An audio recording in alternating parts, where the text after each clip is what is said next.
చూద్దాం. చూడండి, రోమపత్రిక 12వ అధ్యాయము 1-2 వచనాలు చదువు. కాబట్టి సహోదరులారా, పరిశుద్ధమును దేవునికి అనుకూలమునైన సజీవయాగముగా మీ శరీరములను ఆయనకు సమర్పించుకొనుడని దేవుని వాత్సల్యమును బట్టి మిమ్మల్ని ప్రతిమానుకొనుచున్నాను. ఇట్టి సేవ మీకు యుక్తమైనది.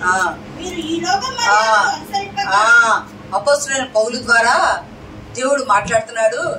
మీరు ఈ లోక మర్యాదను అనుసరింపక. ప్రియ సంగమా, దేవుని బిడ్డలారా, మొదటిది ఈరోజు మన అంశము సకల జనుల మర్యాద, రెండవది దేవుని మర్యాద, మూడవది ఈ లోక మర్యాద. గమనించండి, అన్యులైన వాళ్లే వాళ్ళ దేవుళ్ళు దేవతలను క్రమంగా ఆరాధించాలని, దానితో పాటు మేము చనిపోకుండా ఉండాలంటే ఈ దేశపు దేవుణ్ణి ఆరాధిస్తే అది దేవునికి మర్యాదని ఆ దేశంలో ఉన్న యెహోవా దేవుడైన స్థిర నివాసమున యెహోవా దేవుణ్ణి ఆరాధించడం నేర్చుకున్నారు. అన్యులైన వాళ్లే దేవుణ్ణి ఆరాధించాలని భయభక్తులు ఉంటే దేవుని బిడ్డలు ఇంకెంత భయభక్తుల్లో ఉండాలా? ఆ దేవుని బిడ్డలు తప్పిపోతున్నారు కాబట్టి దేవుడు వాళ్ళను వేరే దేశానికి, పరాయి దేశానికి, అన్య దేశానికి, అషూరు దేశానికి వాళ్ళను దాసులకు పంపించాడు, లేదా చెరకు పంపించాడు. దేవుణ్ణి ఆరాధించడం సొంత దేవుడు అనే రీతిగా ఆరాధించాలే గాని వీళ్ళు సొంత దేవుడు అనే రీతిగా ఆరాధించాల. బ్రతకాలి కాబట్టి వీళ్ళు ఆరాధిస్తున్నారు. ప్రియ సంగమ, దేవుని బిడ్డలారా, రోమపత్రిక 12వ అధ్యాయం 2వ వచనంలో ఈ లోక మర్యాద అనుసరించవద్దని పౌలు ద్వారా దేవుడు తెలియజేస్తున్నాడు. లోకములో ఎందుకు, ఈ లోకంలో ఏముంది, ఈ లోక మర్యాదను ఎందుకు అనుసరించవద్దన్నాడు అని గమనించినట్లయితే, ఈ లోకం ఏం చేస్తుంది? లోకము దేవుణ్ణి ఎరగదు. లోకము దేవుణ్ణి ఎరగదు. ఒకటి, క్రీస్తును అనుసరించే వారిని ద్వేషిస్తుంది. లోకము దేవుణ్ణి ఎరగదు. ఈ లోకము ఎవరిని ఎరిగిద్దాయా అంటే నిజమైన దేవుణ్ణి అయితే ఎరగదు. నిజ దేవుడిని ఎరగకుండా మిగతా వాటిని అన్నిటి అపోస్తలుడు పౌలు చెప్పిన రీతిగా మీకు తెలియని దేవుడు అని నేను చెప్తున్నాను. తెలియని దేవుడు ఈయన ఎరగట్లేదు. లోకము దేవుడిని ఎరగట్లేదు. క్రీస్తును అనుసరించే వారిని ద్వేషిస్తుంది. అంతేకాదు, అది సాతాను పరిపాలకుడుగా ఉంటది. అంతేకాదు, దేవుని ఆత్మను పొందుకోవడం అసాధ్యంగా చేస్తుంది. దేవుని ఆత్మ మనం పొందుకోవాలనుకుంటాము, దేవుని ఆత్మను పొందుకోనివ్వకుండా అసాధ్యంగా చేస్తుంది. అంతేకాదు, అజ్ఞానంలో మనల్ని నడిపించింది. క్రీస్తుని కలిగి ఉంటే జ్ఞానంలో ఉంటాము. క్రీస్తుని కలిగి ఉండకుండా ఈ లోక దేవత మన కనులకు అంధత్వం కలగజేసి ఈ లోక మర్యాదను క్షణికమైన ఆవేశాలతో, క్షణికమైన ఆలోచనలతో ఆలోచన కోల్పోయే రీతిగా చేసేస్తుంది. ఈ లోక స్నేహము దేవునితో వైరము. క్రీస్తుతో బెలియాలకి ఏం పొత్తు? ఈ లోక స్నేహము దేవునితో వైరము. ఎన్ని గర్వము, చెడ్డ ఆలోచనలు, దుర్మార్గంతో నిండి ఉంటది. దాని తీరు లేదా దాని తేడా లేదా దాని మర్యాద ఈ లోక పద్ధతులు, అదే ప్యాటర్న్ ఈ లోక పద్ధతులు. ఈ లోక మర్యాద అది దేవునికి ఇష్టమైంది కాదు. ఈ లోకంలో ఏముంటది? యోహాను భక్తులు ఏం చెప్తుండే, 1 యోహాను 2వ అధ్యాయంలో చదవండి ఒకసారి, 15వ వచనం నుండి. లోకంలో ఉన్నవాటినైనను ప్రేమింపుకుడి. లోకములో ఉన్నవాటినైనను ప్రేమింపుకుడా. ఎవడైనను లోకమును ప్రేమించిన ఎడల తండ్రి ప్రేమ వానిలో ఉండదు. లోకమును ఎవరైనా ప్రేమిస్తే, లోకములో లోక మర్యాదను అనుసరించవద్దన్నారు కదా. లోకములో ఏముంటది? శరీరాశ ఉంటుంది, నేత్రాశ ఉంటుంది, జీవకుటంబం ఉంటుంది. ఇవన్నీ తండ్రి వల్ల కలిగినవి కావు. వీటిని మీరు ప్రేమిస్తే దేవుని ప్రేమ మీలో ఉండదు, క్రీస్తు ప్రేమ మీలో ఉండదు. మీరు క్రీస్తు ప్రేమ మీలో ఉండాలంటే మనం ఏమి చేయకూడదు అంటే ఈ లోక మర్యాదను గమనించండి. కొన్ని ప్రాంతాల్లో కొత్త అల్లుడు వచ్చాడని మర్యాద చేస్తారు కదా. కొన్ని ప్రాంతాల్లో కొత్త అల్లుడు వచ్చాడు మర్యాద చేస్తారు, లేదా అత్తగారు వచ్చారు, అత్త మామూలు వచ్చారని మర్యాద చేస్తారు. అది క్రైస్తవులమైన మనం అనుసరించే లోక మర్యాద కాదు. మర్యాద అంటే మీ అందరికి బాగానే తెలిసి ఏం చేస్తారు, మర్యాద చేయాలంటారు లేదా? చిన్నప్పుడు మన బుడ్డోడు ఉండేవాడు, మనం అక్కడ పోయాము, అమ్మ వాళ్ళ ఇంటికి పోయాము, మామగాడు మనకి కనీసం కూల్ డ్రింక్ కూడా తెచ్చిలేదు అని మన పిల్లడు అనేవాడు. వచ్చిండేవాడు అంటే పిల్లలకు కాబట్టి ఆ డ్రింక్ ఉంటుంది, పెద్దోళ్ళకైతే వేరే డ్రింకులు ఉంటాయి కదా. మర్యాద మన సంప్రదాయంలో మర్యాద. కానీ మనం దేవుని బిడ్డలుగా ఉన్నాం కాబట్టి ఈ లోక మర్యాద మనది కాదు. ఈ లోక మర్యాద ఏముంది? శరీరాశ ఉంది, నేత్రాశ ఉంది, జీవపు డంబము ఉంది. అదంతా దేవుని వల్ల పుట్టిందా? దేవుని వల్ల పుట్టింది కాదు, అది సాతాను క్రియలు. అందుకే ఎఫెసీ పత్రికలో ఒక మాట ఉంటుంది, 4వ అధ్యాయంలో 22-23 వచనాలు చూడండి. కావున మునుపటి ప్రవర్తన విషయంలోనైతే మోసకరమైన దురాశ వలన చెడిపోయి మీ ప్రాచీన స్వభావమును వదులుకొని. మునుపటి ప్రవర్తన విషయంలో దేని ద్వారా చెడిపోయారు? దురాశ వలన. అవ్వమ్మ చెడిపోయింది దురాశ వల్లే కదా, ఆదాము చెడిపోయింది దురాశ వల్లే కదా. అదేదో తినాలా, దేవతల వల్లే ఉండాలని ఈ లోక మర్యాదను అనుసరించి తినబట్టే దురాశ వల్ల చెడిపోయారు కదా. మునుపటి ప్రవర్తనను విడిచిపెట్టి చదివాయ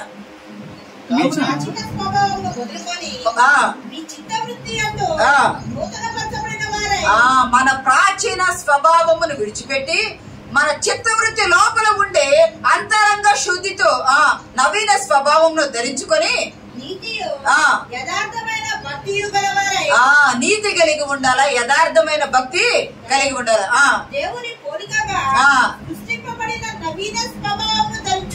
ప్రియ సంగమా, ఈ లోక మర్యాదలో ఏమున్నది అంటే దేవుని పోలిక పోయింది.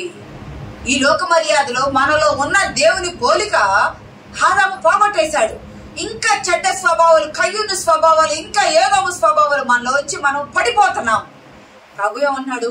మీ పాప స్వభావము, మీ పాత స్వభావము, మీ ప్రాచీన స్వభావాలను విడిచిపెట్టి నీతి యథార్థత కలిగి దేవుని పోలిక కలిగిన వారై క్రీస్తు స్వరూపము ధరించుకొని మీరు ఉండండి.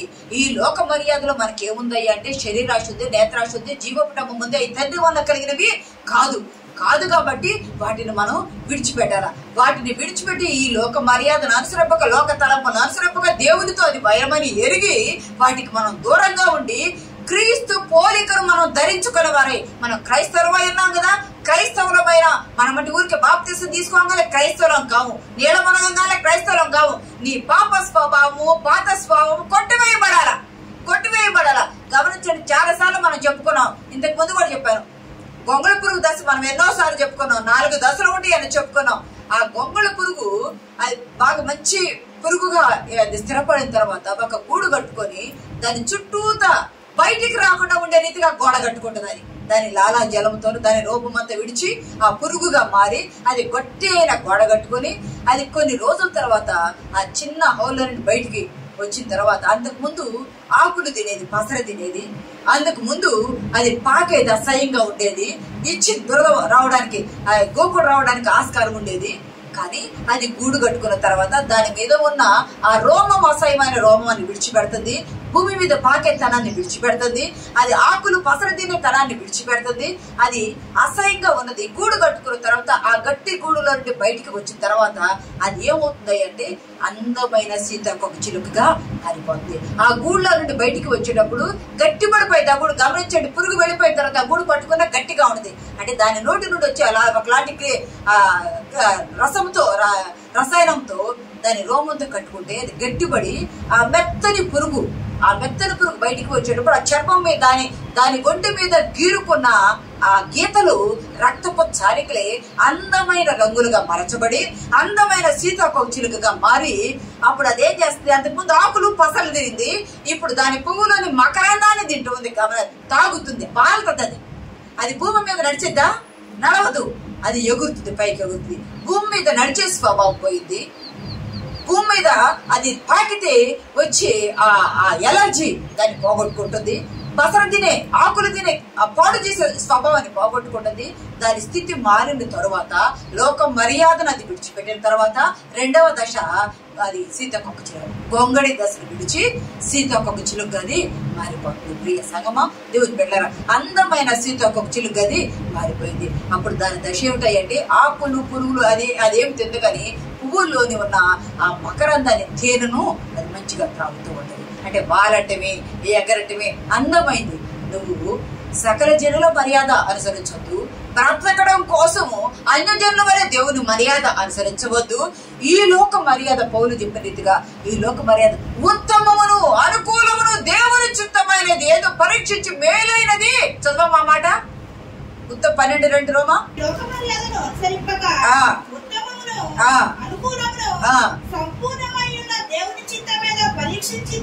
ఉత్తమము తెలుసుకోవాలా, అనుకూలమైన తెలుసుకోవాలా, అవి సంపూర్ణమైన దేవుని చిత్తమేదో పరీక్షించి తెలుసుకొని మనసు మారి నూతన ఒకటి వల్ల రూపాంతరము పొందుడి.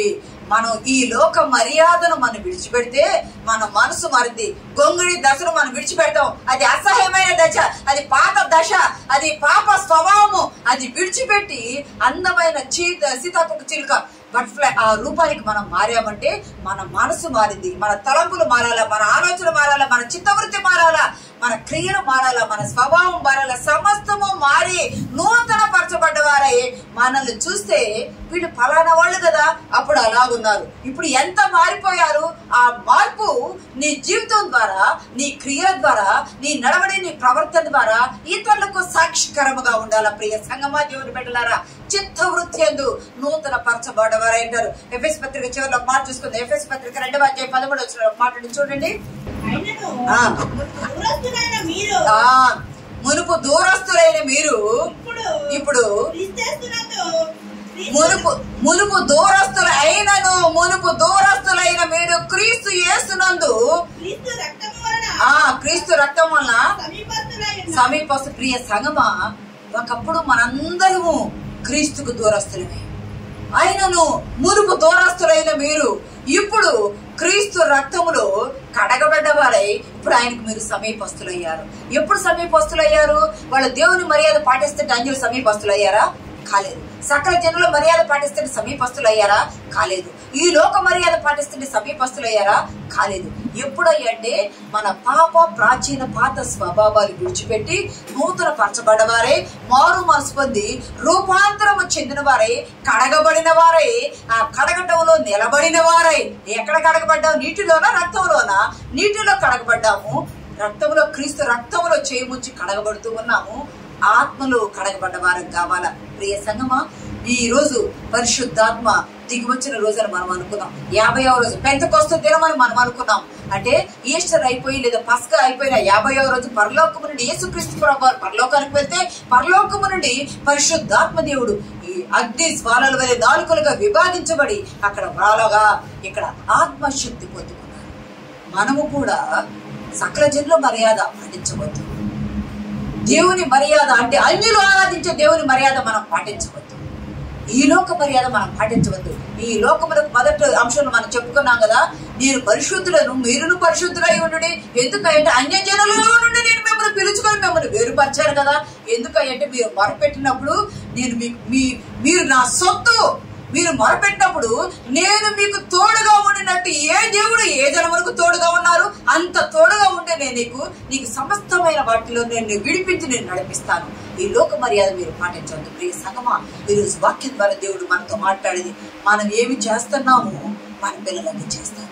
మనం ఏమి చూస్తున్నామో మన పిల్లలని చూస్తారు. మన పద్ధతులు ఫస్ట్ మన పిల్లలకు ఎవరు మాదిరి, ఎవరు మర్యాద నేర్పించాలంటే తల్లిదండ్రులమైన మనమే మొదటి టీచర్స్ పిల్లలకు.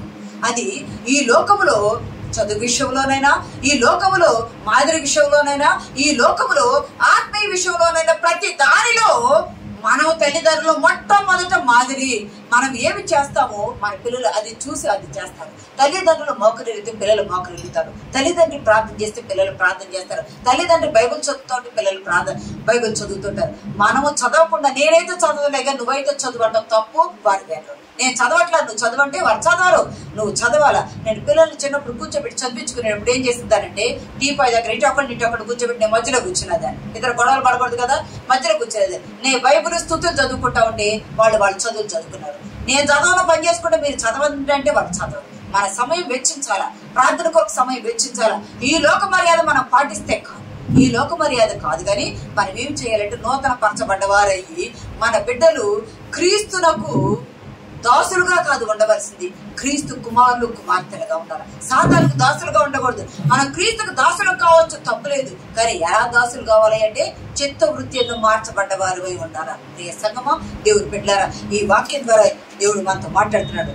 నీ కుటుంబంలో నీవు ఒక మర్యాద, ఒక పద్ధతి. మర్యాద అంటే పద్ధతి, క్రమము, తీరు, తేడా, ఇంకా రకరకాల అంశాలు, గౌరవము, అన్ని అవసరము, అనుసరించటము, అనుకరించటము, ఇన్ని రకాలైన రిక్వైర్స్ ఇవన్నీ ఉన్నాయి. మర్యాద అంటే అది మనముండి మన పిల్లలకి ఇస్తే బాల్యము నుండి వాడు నడవలసిన త్రోవను వారు నడిపిస్తే పెద్దవారైనప్పుడు వాడు తప్పిపోరు. కుటుంబానికి ఆదర్శంగా ఉంటాడు, తల్లిదండ్రులకు ఆదర్శంగా ఉంటాడు, తల్లిదండ్రులకు మాదిరి నేర్చుకున్న రీతిగా ఉంటాడు. సంఘమునకు దేవునికి మహిమకరంగా వారు జీవిస్తారు. మనం చేసేది మన మర్యాద.